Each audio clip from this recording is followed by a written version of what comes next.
बिस्मिल्लाहिर्रहमानिर्रहीम। अस्सलाम वालेकुम नाज़रीन। अंगूर के फ़वाइद। अंगूर में बहुत से ग़िज़ाई अज्जा पाए जाते हैं जिनमें vitamin A, C, calcium, iron और पोटाशियम शामिल हैं, जो इंसानी सेहत के लिए इंतहाई मुफीद हैं। अंगूर में कुछ खास किस्म की खसूसियात भी शामिल हैं जो सरतान जैसे मोज़ी मर्ज़ के खिलाफ लड़ने में मददगार साबित होती हैं और सरतान पैदा करने वाली सेल्स की अफजाइश भी रोकते हैं।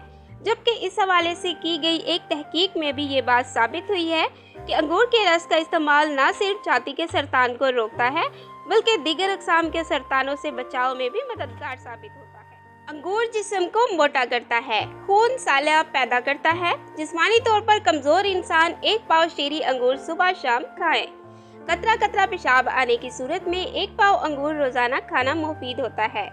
जिन लोगों का मैदा अक्सर खराब रहता है, इनके लिए अंगूर का इस्तेमाल बेहद मुफीद है। गैस या बोझल मैदे वाले हजरात अंगूर का नाश्ता करने से इस मर्ज से निजात हासिल कर सकते हैं। अंगूर दिल, जिगर, दिमाग और गुर्दों को ताकत देता है।